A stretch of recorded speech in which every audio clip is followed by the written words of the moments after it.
নমস্কার, ভালো খবরে আপনাকে স্বাগত। আমার এই নতুন চ্যানেলটি সাবস্ক্রাইব করুন এবং পাশে থাকুন।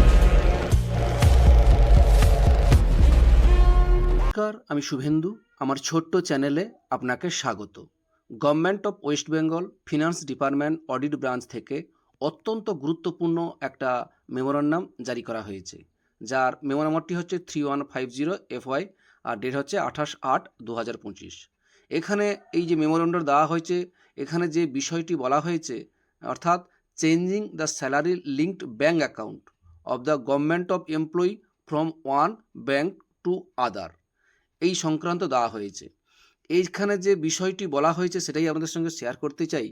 এখানে যে বিষয়টি বলা হয়েছে যে কর্মচারী, অর্থাৎ রাজ্য সরকারি কর্মচারী, অবশ্যই শিক্ষক শিক্ষিকাদের স্যালারি অ্যাকাউন্ট এক ব্যাংক থেকে অন্য ব্যাংকে পরিবর্তন করার 2011 সালের যে নিয়ম ছিল, যার মেমো নাম্বার হচ্ছে 2536 FY, যার ডেট হচ্ছে 31/3/2011, তা সেটা মডিফিকেশান করা হলো।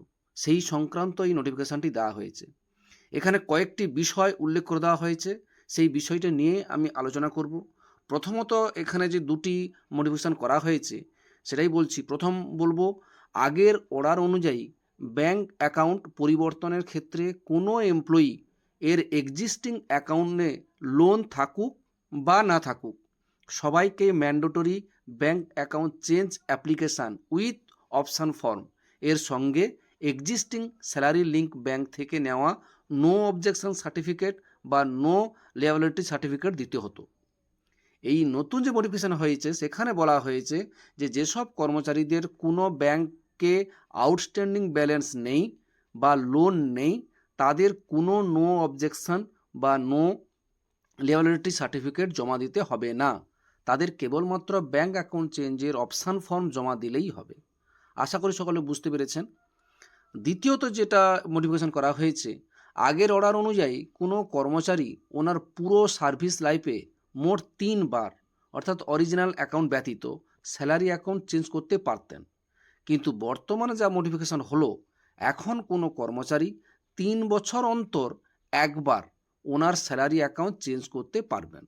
কিন্তু এটাও মনে রাখতে হবে কারা এই সুবিধাটা পাবেন না, কোনো কর্মচারীর নিউ প্লেস অফ পোস্টিং বা রেসিডেন্স এর সঙ্গে ওনার এক্সিস্টিং স্যালারি ব্যাংক বা ব্রাঞ্চ এর দূরত্ব যদি 10 কিলোমিটারের বেশি হলে ওনাদের এই নিয়মে এক্সামশন দেওয়া হবে বলে এই গুরুত্বপূর্ণ নোটিফিকেশানে জানানো হয়েছে। এটাই এই দুটোই সবথেকে গুরুত্বপূর্ণ চেঞ্জ করা হয়েছে।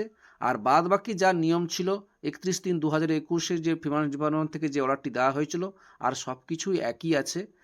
আর এই দুটো গুরুত্বপূর্ণ মোটিভেশন করা হয়েছে, সেটাই আপনাদের সঙ্গে শেয়ার করলাম।